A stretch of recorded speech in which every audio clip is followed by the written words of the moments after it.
Blog Talk Radio.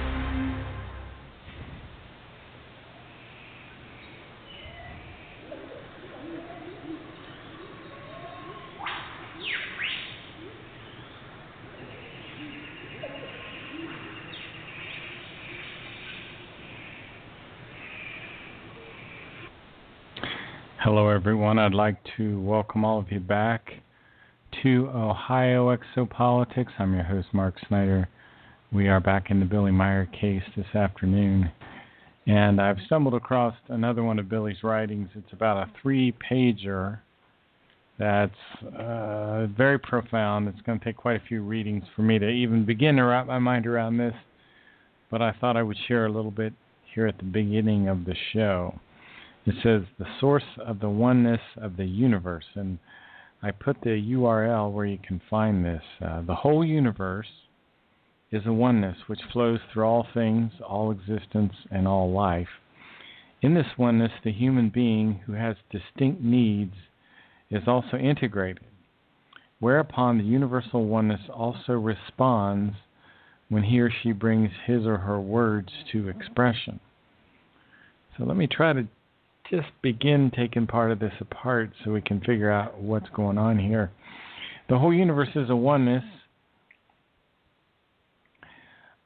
I remember in one of Billy's passages, he says, everything in the universe is one and it's all bound together. In fact, that may have been Billy's first teacher, Swath, which told him that. And he also talks about love, wisdom-conditioned love, recognizing that all things are kind of related. There's a fragment of whatever that you're looking at is also part of yourself.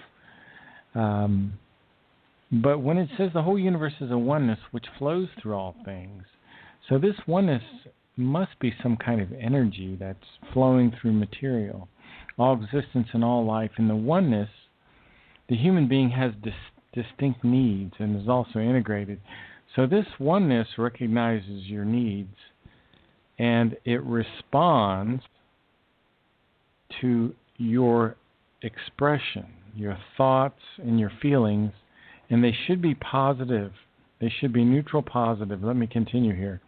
It responds to the positive thoughts and feelings and to the positive word pronounced, and indeed in an equally directed wise, consequently a positive reaction takes place. However, if the thoughts and feelings, and therefore also the words, are negative, then a corresponding negative reaction takes place. And that's why the Meyer material is always talking about the need for our thoughts to be neutral positive. And that we should, here it continues, to dwell only in that which is positive, equalized, affirmative, and optimistic, and to encompass and to include the source of the oneness in this wise. Truthfully, it is namely given that when the human being embraces the universal source of the oneness and allows it to bubble up in the good and positive for him/herself, he or she has an unlimited supply of all that is good and valueful of life. So I'm just barely beginning to scratch the surface of that. So we'll have to cover that information in a little more detail later as I continue to chink away at it. If you hear this and you're not sure who Billy Meyer is, he's a man in his late 70s. He lives in Switzerland in a tiny mountain village. It's called Hinterschmid-Ruti. He's had extraterrestrial contacts since he was about 5 years old. 11 years of contacts with a man named Swath. 11 years of contacts with a woman named Asket, 11 years of a normal life, and then his contacts with a woman named Semyase began in the middle 1970s. Let me read a little something from Contact Report 7, and this talks about the history of Earth a little bit. Billy says, my next question deals with the earthly human races. We have here yellow, red, white, brown, and black people. How does it work with them? Why are there these differing colors? Semyase tells him, this actually belongs to the history of Earth humanity, which I still wanted to pass on to you, but I will answer the question for you now, and I can spare myself these remarks later. On Earth, there aren't just the 5 color races specified by you. It's just that the others are completely unknown to you. In part, they live in places where no human being has been able to find them. Yet partly, and then there's an ellipsis, ... and then Billy interrupts and says, Billy, do you mean that they live perhaps underground? Such as the assertion is that this is the case in Mexico? Or that they live under domes and inaccessible mountains or inside of hills, about which also incredible things are told? Semyase responds, sure. And here and there, these races also go into the world of the sun and mingle with the surface inhabitants. I have no idea what that means, but we'll continue. That probably could be a translation problem. Particularly in countries with many races, they aren't noticeable and can move around unencumbered, especially if they veil their faces in a nationally traditional way. It is even more difficult when their complexion is very striking. So, for example, bluish, who, and then ... Billy interrupts, live in the Indian area, yes. There is a race of blue human beings, and my understanding was they were underground. See what Semyase and Billy have to say about this. Semyase says, you know this? Billy says, I have eyes in my head. And Semyase says, of course, but you've outrun me once again. But further, I wanted to say that some differently colored races already became extinct again a long time ago. You know, in some of the traditional Indian paintings, there a lot of times are blue-skinned people that are depicted, but they are all equally the product of the celestial sons, and the celestial sons are extraterrestrial races, i.e. they were begotten of them, just like the still existing earth races. But they are all equally the celestial sons, or star travelers, as you call our ancestors, were native to various planets of stars in another space-time configuration or far away from the solar system. So let me just pause right there, and then I can fill in a little detail. The Plejaren are descended from a group of extraterrestrial humans called the Lyrians. Now, when we think of the Lyrians, we're talking about that constellation called Lyra Vega. And it's I think the closest stars are about 30 light years away from here. But the Maya information explains that not only are there hundreds of billions of stars in our galaxy, but there are different space-time configurations. And that adds an incredible complexity to things. Even the Plejaren themselves are not from our space-time configuration. Their star system, the Plejaren star system, is 80 light years beyond our Pleiades, but in a different space-time configuration. Now, all that means is they're in a different dimension. Now, explaining that's another story. But these other dimensions, they have planets and stars and solar systems just like ours. And I wonder if we might be able to think of them as somewhat like,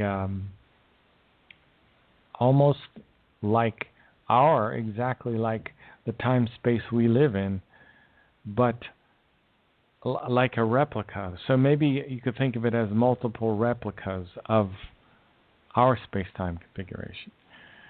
So that's speculation on my part. The Maya material has never elaborated in great detail on that. So anyway, we here on Earth, we are related to these extraterrestrial humans called the Lyrians, who come from a different space-time configuration. The Plejaren also are from a different space-time configuration. So let me continue here. In another space-time configuration, or far away from the solar system, where the planets were fundamentally different climactically, consequently, they also produced other races that were able to adapt themselves to the climate from the very beginning. Excuse me. Those who were climactically conditioned also developed suitable skin colors, of whom there are countless ones in the universe. There are just incredible numbers of different colored skin people in the universe. So you see, the universe follows these repeating patterns. Like our DNA is spiral, and then we have a spiral shape in the arms of the galaxy. We have a branching structure in our circulatory system, a branching structure in trees, and lightning that strikes. But the long and short of it is, what you see in nature on this world will repeat itself again on a world that's in the habitable zone, that will produce flora and fauna and human beings. This is what the Maya material teaches us. So let's continue here. Those who were climactically conditioned also developed suitable skin colors, of whom there are countless ones in the universe. The heights of their bodies were different because, depending on the gravity of the respective planet, they range from only 50 centimeters tall up to several meters. Now, some of these were giants, and I believe in the research that I've done, some of these were close to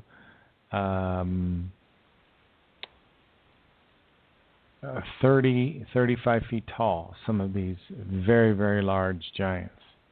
And I would have to go back and look up the particular verses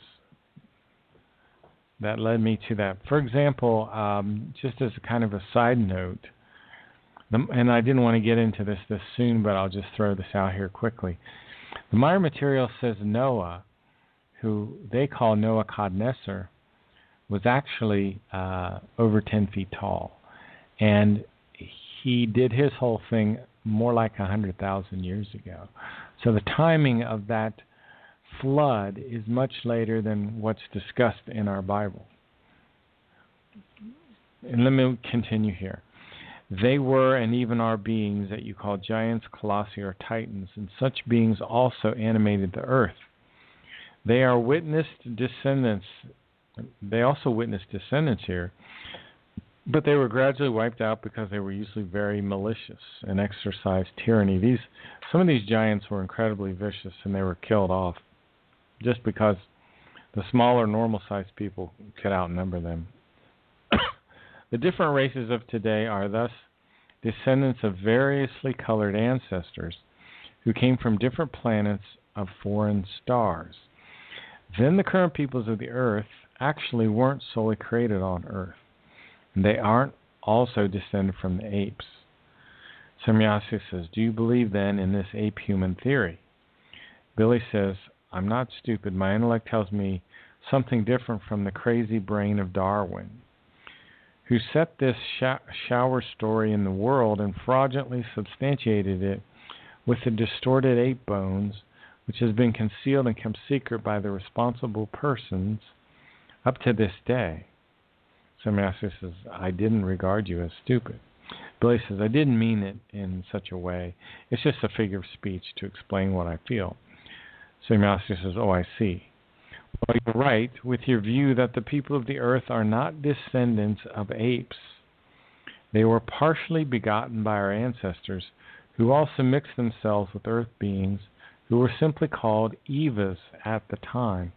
And if you remember me talking about Atlantis and Lemuria, I often mention the Evas, because the Evas were kind of wild earth humans who were left. Boy, this gets muddy. You know, the people from Atlantis and Lemuria were here about 150 to 130,000 years ago, about 130,000 years ago when they first came.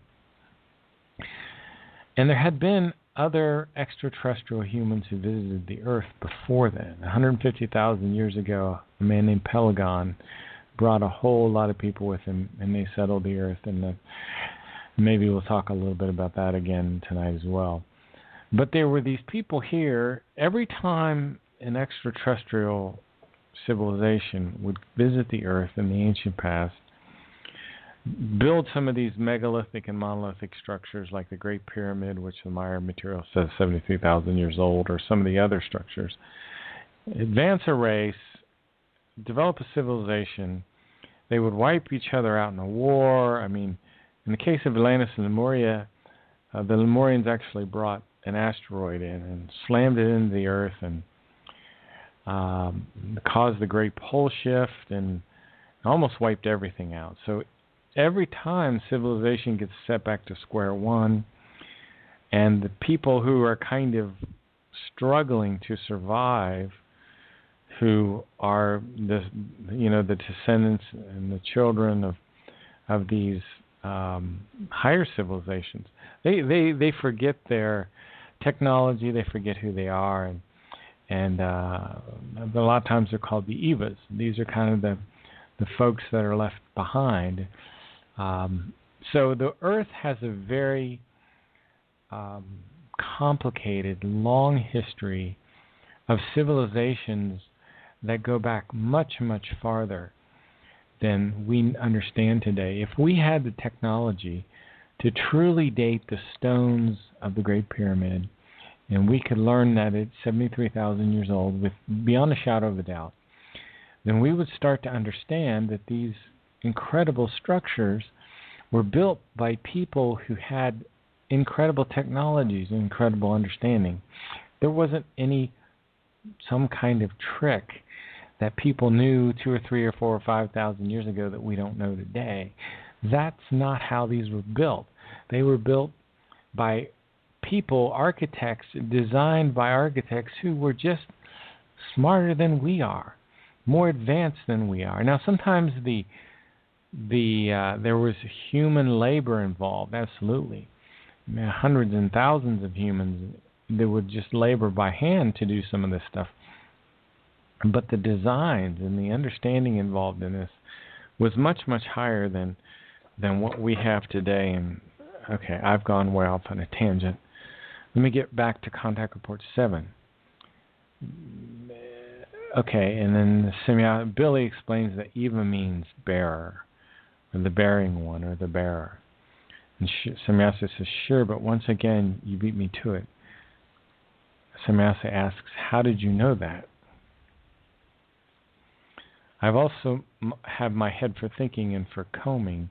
But on the other hand, I also know the Talmud of Emmanuel, somewhat more than just that which still exists in the German language. Now, the Meyer material says there's a writing called the Talmud of Emmanuel, which the Meyer information claims that it was the source document for our whole New Testament, Matthew, Mark, Luke, John. And the Talmud of Emmanuel was discovered by Billy and Issa Rashid, I think in the 60s. They discovered this ancient scroll. Rashid originally translated much of it, sent the translation to Billy, translated it into German from Aramaic. Issa Rashid was killed. The Mossad was after him because they wanted to squelch this information. Long story short, the Talmud says there was a man on the earth about 2,000 years ago. His name was Emmanuel, and not the figure in our New Testament called Jesus Christ. And it's interesting, but I did a little research on this myself, and I'm digressing heavily again. But the letter J, from what I've been able to tell, really didn't exist in the ancient world. There was so all the people that we know from history, when the letter J, right around 1550, when the letter J was invented for the German, French, and the English, we went back in and applied the letter J in various places. For example, Julius Caesar wasn't originally called Julius. We kind of modernized that name. And same with Jerusalem was called Jerusalem, not J. So in the book of Job, for example, was the book of IOB.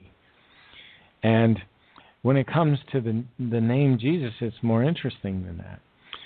Because in the Latin, you'll see IESUS a lot. And then they substituted the I with the J, and then today we pronounce that as Jesus. But originally, I do not think it was pronounced that way at all. The Meyer material says the individual's name was Emmanuel. But what's been handed down to us is kind of a transliteration of the term Iesus. Now, Gian Giorgio Turissino was an Italian scholar in 1550 who first invented the letter J, and that was what started the process of substituting the letter J for the letter I in many of these ancient documents. I'll give you another example. In the old Renaissance paintings, under the crucifixion, you'll see the letters I-N-R-I a lot. And I know this from art history, one of my degrees, 2 degrees. But I-N-R-I, I've always wondered what that meant. And what it means is in Latin, Iesus Nazarenus Rex Iadorium. Iesus, the name that we today call Jesus, Nazarenus Rex Iadorium, Jesus Christ, King of the Jews, is the way we pronounce that, and we translate that today. So, and many Christian pastors realize that the original name was not Jesus. That's kind of an anglicized version of what the original name was. Now, there's still a controversy over what the original name of the individual was. For example, some groups say his name was actually Yeshua, and some argue Iesus, and the Meyer material says Emmanuel. So the controversy goes on, and it's mostly an unknown controversy because people go by the name Jesus, which is based on the letter J, which was not part of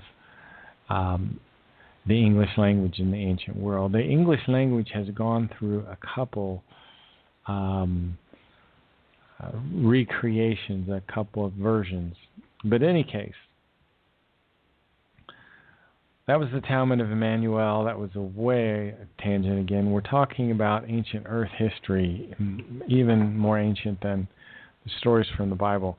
Semyosis says, of course, but the Earth beings at this time were of the most diverse forms and kinds.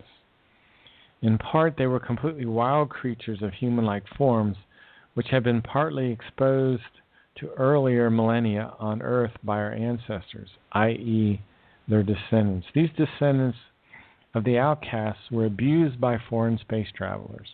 This is an interesting point. And these also mated through genetic manipulations with different animal species and witnessed genetically new life forms. I don't have this particular section in my notes with me, but there is, in the Meyer information, it talks about the cherubim and the seraphim that, according to Meyer information, were actually the animal-human, human-animal hybrids that were made by the Illyrians at the time. And the people were so shocked and disturbed by what they saw, the native earth peoples, the Evas, that they said, hey, this must be an angel. And that's the 4 living creatures, the seraphim, in Revelation chapter 4, that guard the throne of God. The Meyer information says were animal-human hybrids that the Illyrians made. So you can see how confusing some of this stuff is. There's so much of this happened in our past. Our past now is a dumbed-down, kind of diluted story that we have. And we have these giant megalithic structures all over the earth which scream out to us, hey, there's some very interesting history here that we're not paying attention to. I'm going to take a short break for just a few minutes and play some nature sounds, and we'll be right back. You're listening to Ohio Exopolitics. I'm your host, Mark Snyder. We'll be back in about 2 minutes.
Okay, we're back. I wanted to say hello to all the folks in the chat room.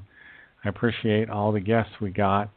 DG, Gail Hawaii, a couple guests, and Eve. I hit you guys with both barrels today. For those of you who are new to this, we're really getting into the weird stuff tonight. So sometimes that happens. Anyway, Semyase, again, who is a woman. I haven't given any background for her. Semyase is a Plejaren woman. The Plejaren were originally called the Pleiadians, which was an incorrect term because they're not from our Pleiades. They're from another star system, some 80 light years beyond our Pleiades. They live in a different space-time configuration. They're extremely advanced people. They have not had war for 50,000 years. They're in a stage of evolution called the fifth stage of evolution. There are 7 evolutionary steps that human races go through. We here down on the Earth, most of us are in stage 2 still, and we're trying to climb up to stage 3, which would make us officially an intelligent race. The Plejaren are living in something called creational wisdom, just before they lose the need for a physical body. So they're much older than us spiritually, and they only come to Earth here to give us this teaching in the hopes that we won't destroy ourselves as we've done in the past. And they also want to undo some of the damages that their ancestors did to us. So let's continue here. In part, they were completely wild creatures, this is Semyase speaking, of human-like forms, which have been partly exposed to earlier millennia on Earth by our ancestors, i.e., their descendants. These descendants of the outcasts were abused by foreign space travelers, and these also mated through genetic manipulation with different animal species and witnessed genetically new life forms. One of these, by the way, is the ape that is still known today, which represents a human-animal mutation. Namely the paniscus, the bonobo, the dwarf chimpanzee, which is an animal-human mutation. Thus, the ape being is descended from the human being, not vice versa. Other ape beings resulted from natural evolution in the hominoid line. Your researchers and scientists have already found many intermediate mutations between human beings and ape beings, but usually only as skeletons or partial skeletons. These intermediate mutations, part human being, part ape being, are known to the people under names such as Africanus, Peking man, the Neanderthal, etc. 4 different kinds of these have survived over past millennia, and their descendants still live today, but to be sure no longer in large hordes, rather only in very isolated areas. And then he goes on and he talks about the Yetis and these Evas, who were the leftover humanoids. And then they talk about, again, Semyase talks about some of these beings were 12 meters tall. And these were partially created by genetic manipulation.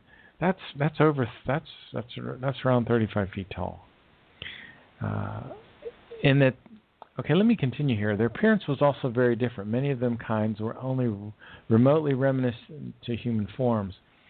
One let them die out or killed when they became too vicious. They often hid themselves in far remote areas and survived for thousands of years, since their average age was about 1,500 years. We had giants that lived on the Earth, that lived over 1,000 years at a time, and they hid.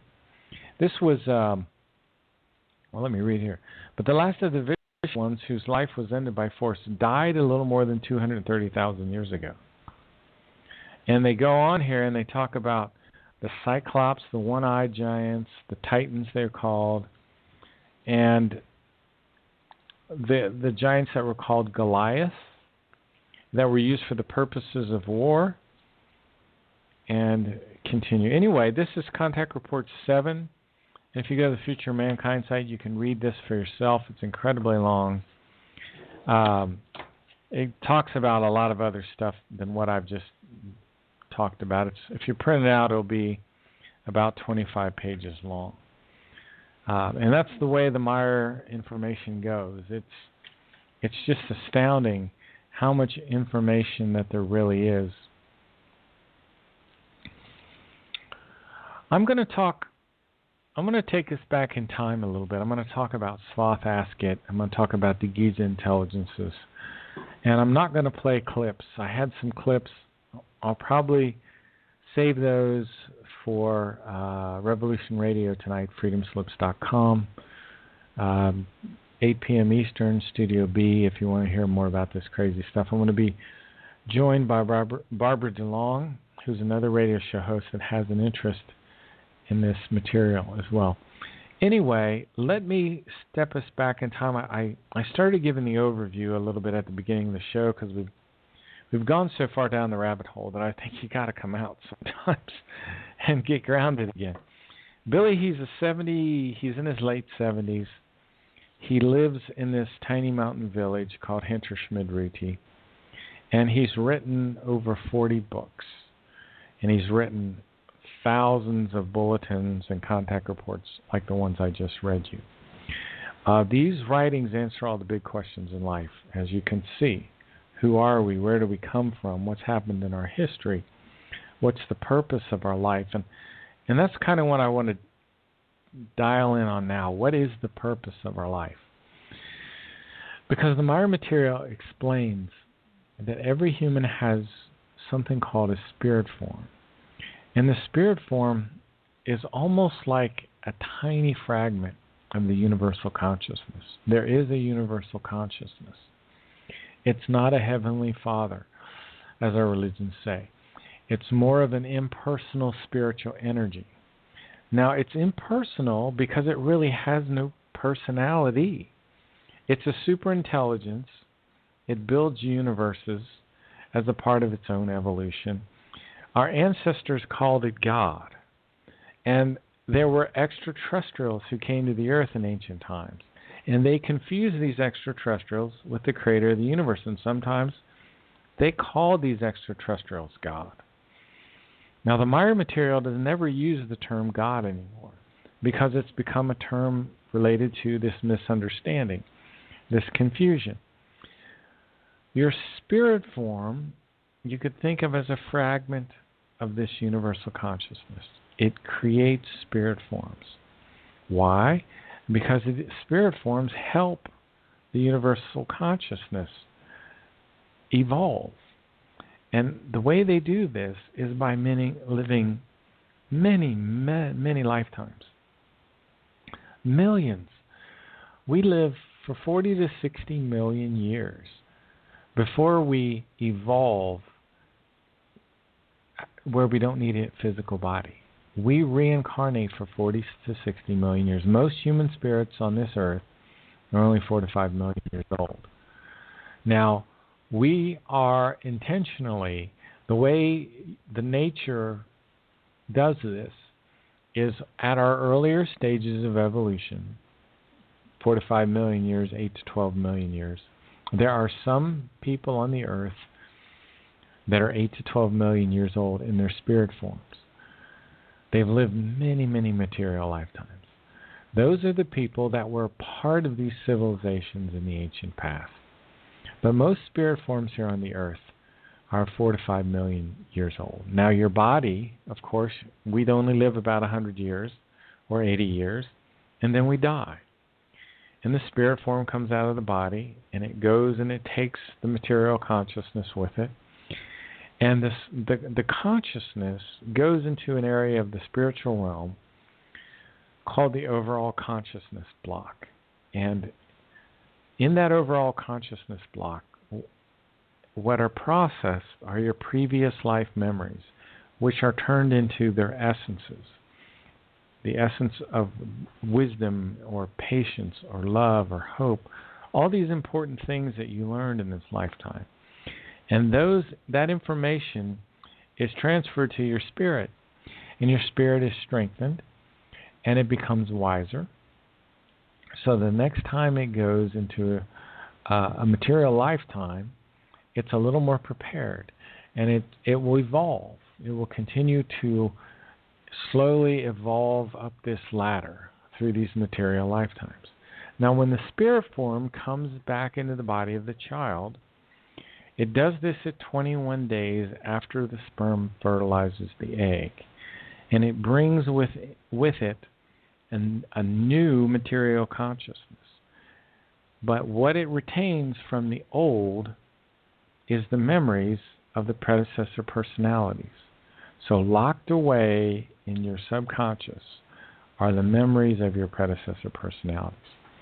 Now, how they manifest at our current level of evolution is that you'll have a knowing. You'll feel guided to go a certain way. You'll feel guided to do certain things. And you should follow those impulses. They come from your creational nature.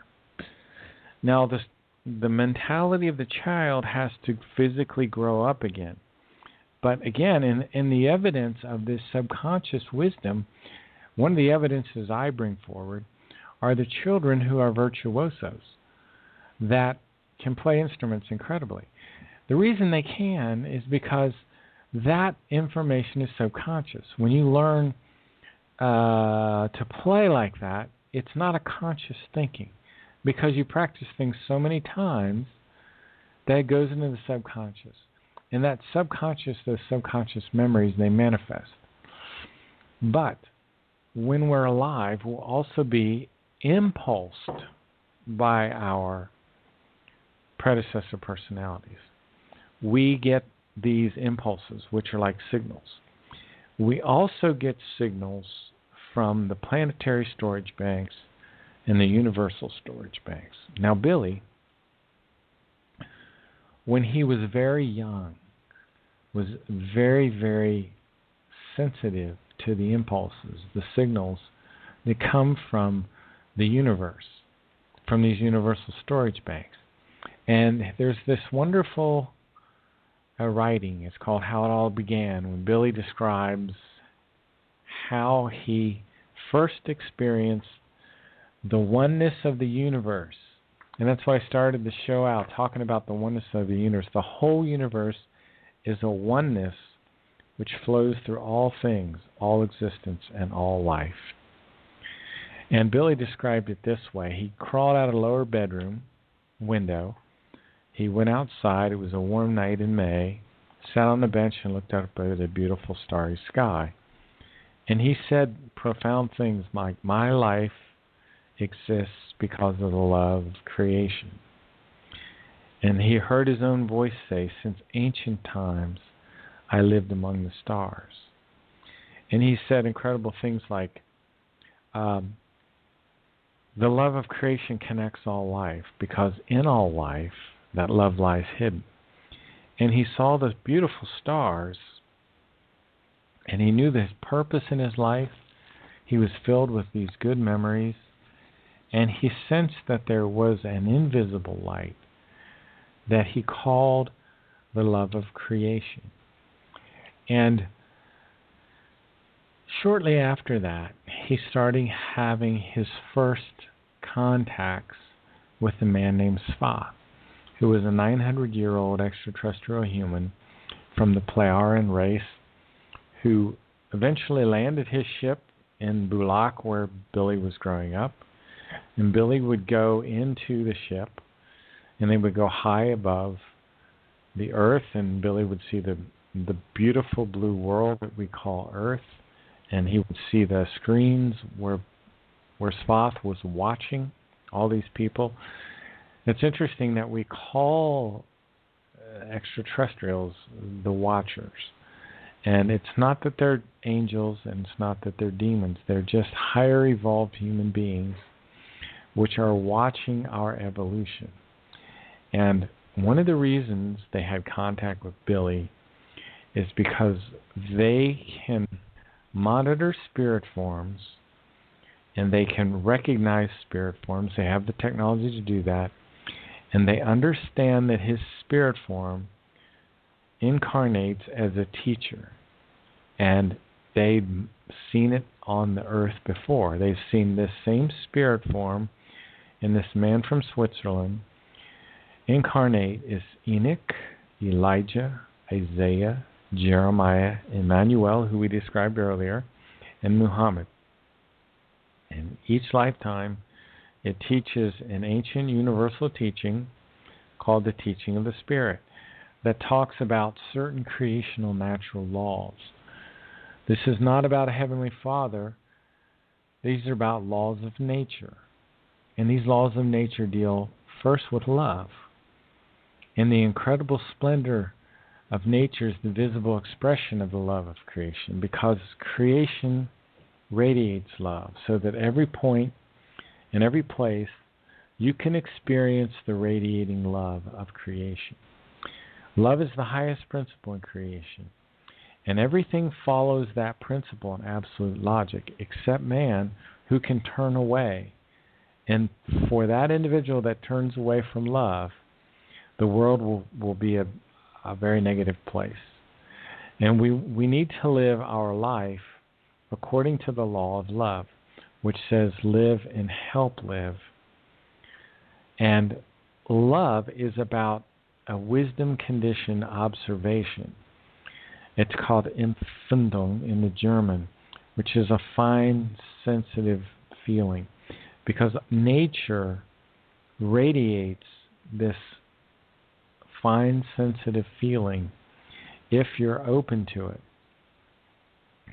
And there's a beautiful passage in one of Billy's writings called The Goblet of Truth, which says something to the effect that rivers, stones, lakes, bushes, trees, everything that crawls and flies on the earth is a life form with a spirit form.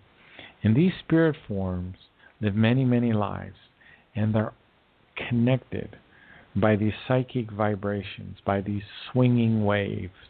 There's a swinging wave that goes throughout nature.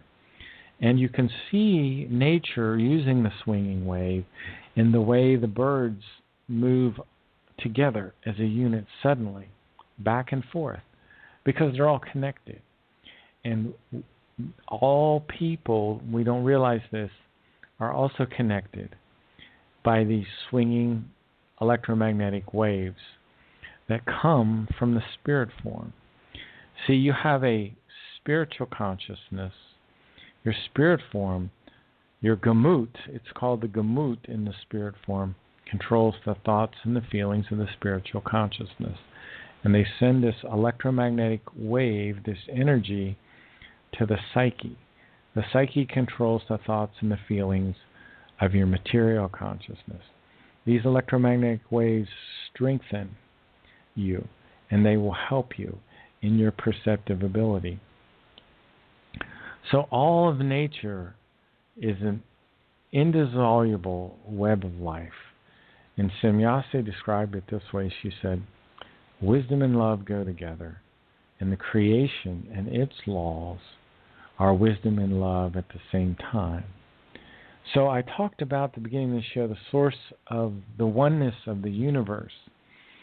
Well, the universe, responds to our positive thoughts and feelings, and to the positive word pronounced, and indeed in an equally directed wise.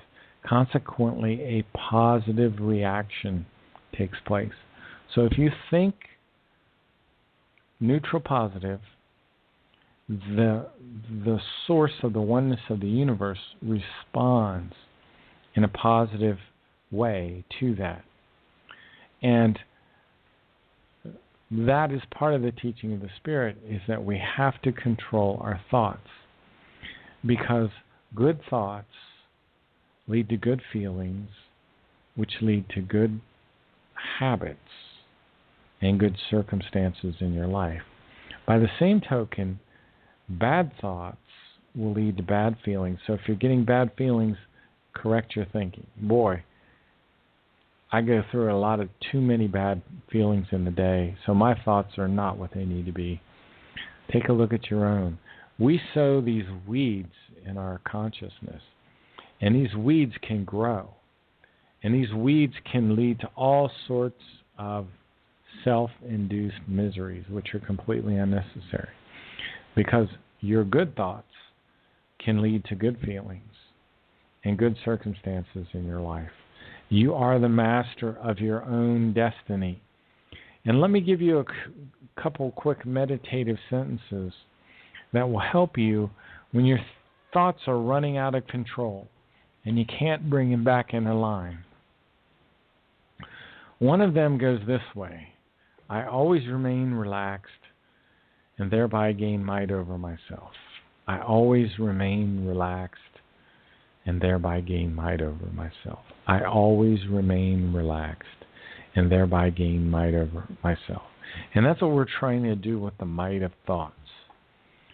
We're trying to gain might over ourselves, because another creational natural law is the law of harmony. And if you maintain harmony in your mind, in your psyche, then you can be blessed, and you will be blessed.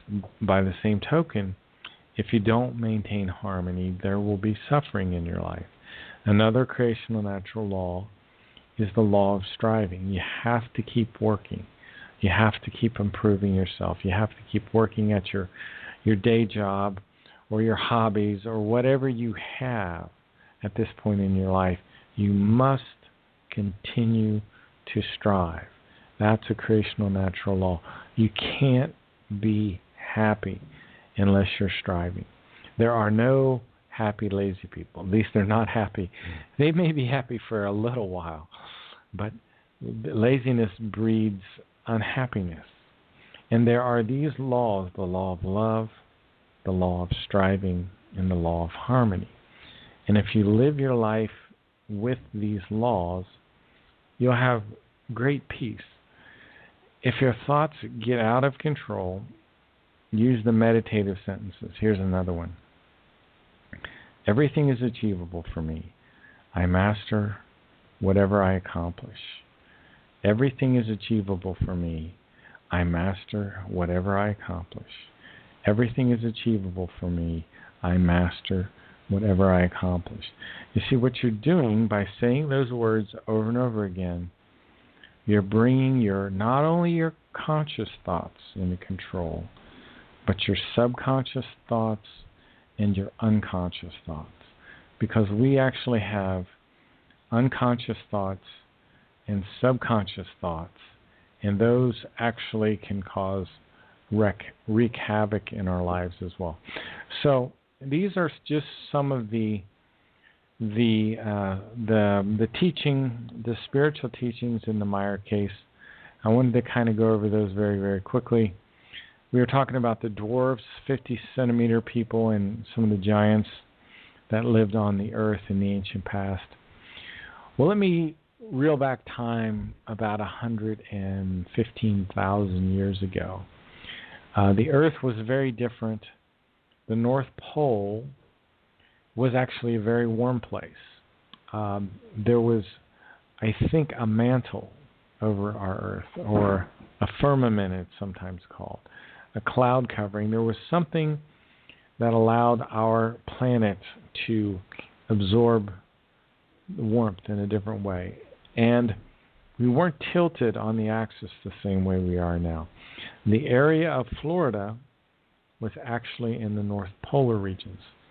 And the northern pole regions was the best climate on the earth. This is about 115,000 years ago. This area is called Hyperborea. Well, this was during the time of Atlantis and Lemuria. Atlantis and Lemuria started about 133,000 years ago. Atlant came here with his wife, Caryatide, and they developed this island continent.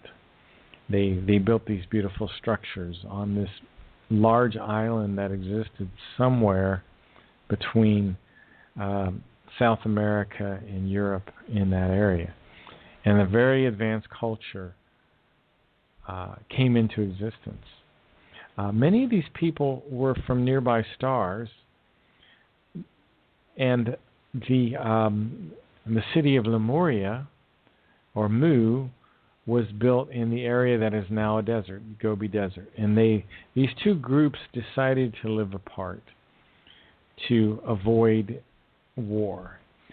Well, I started out talking about Hyperborea, which is this area in the north, and there were Hyperboreans living in that area. The Hyperboreans had been here for about 180,000, 190,000 years. So you can almost think of them as a Earth people at that point. They'd been here so long. They were a blonde people, and they were living in those northern regions. Well, a man came here called Eris the Barbarian, and he came from Beta Centauri, which is many light years away. I think hundreds of light years away. I'd have to double check. And don't confuse Beta Centauri with Alpha Centauri B, Proxima Centauri, and all that. Beta Centauri is very far away. Eris the Barbarian came here and conquered Hyperborea. He was what they call a king of wisdom, but he was not a studier of the spiritual materials. He was unbalanced in that sense. That's why they called him the Barbarian. He also had a very high-ranking scientist with him called Semyasa. Semyasa was one of the earlier incarnations of a man named Quetzal, which is one of Billy's contacts. But in this ancient times, he was a great scientist still, but he got involved in something that was very taboo to these extraterrestrials. He mated with one of these Evas I was talking about earlier, and the offspring they called Adam. And that's where we got our story of Adam and Eve, which is very interesting. If you study the story of Adam and Eve, you realize that there's a lot of information left out. Because if Adam and Eve had sons, Cain and Abel, and Cain kills Abel, before you know it, Cain is taking a wife. Wait a minute, there's only supposed to be 3 people on the earth, and building a city for who? Well, either there were a whole lot of sons and daughters of Adam and Eve that we didn't hear about, who mated with each other and had incest, or there were other peoples on the earth, which makes a lot more logical sense to me, anyway, that there were, and this happened many years ago, about 115,000, 130,000 years ago. This was Atlantis and Lemuria. And I'll kind of try to give you the fast forward of Atlantis and Lemuria very, very quickly, because you could do 2 or 3 shows on Atlantis and Lemuria. Hyperborea was conquered by Eris the Barbarian. Eris' son, Aaron, went into Pakistan, conquered Pakistan and India. Eris had a scientist, Quetzal. Quetzal violated some of the rules of Eris. Among other things, mated with an earth woman, an Eva. Again, these were the descendants of the celestial sons who had been here even before Atlantis and Lemuria. In addition, Quetzal and his entourage did some genetic manipulations, which ended up in these incredible giants that we were talking about that existed for quite some time on the earth. Eris also continued to stir up trouble between Atlantis and Lemuria. There was something about these people from Beta Centauri who had an incredible, they held grudges. They really had it out for the Atlanteans and Lemurians. But in any case, the Great War started between Atlantis and Lemuria. The Atlanteans melted the city of Mu to the ground. They had all of these flying ships with these special heat weapons, these ray weapons that would just melted the city to the ground. And many of the Lemurians were killed. Some of them went underground. There was 2 underground cities under Lemuria, Agartha Alpha and Agartha Beta. They were connected by tunnels. some of the Lemurians did escape to space, to free space, where they came up with a plan. And they took their ships and attached them to a rather large asteroid. Now, this asteroid was a fragment of a planet that existed in our solar system called Melona. And Melona actually had life on it, as did Mars in our ancient past. But anyway, they took this fragment of Melona, brought it back to the Earth, and aimed it at Atlantis, the island continent, and it came into our atmosphere with this incredible, this gigantic asteroid. And it just caught fire as it contacts our atmosphere. And it just makes this howling sound as it is entering our atmosphere. And the Atlanteans are celebrating their victory. And they look up and they see this gigantic missile approaching them.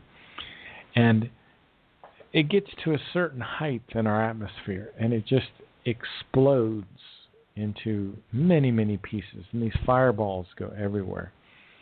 Where there are two major pieces of the asteroid left, and they smash into the Atlantic Ocean, go all the way down, slam into the floor of the ocean, and cause this gigantic earthquake. And they also tear the seabed apart, and up comes magma. So this causes like an explosion to occur, so to speak, in the waters, and this column of water shoots up for thousands and thousands of feet, and it creates a gigantic wave which just engulfs Atlantis.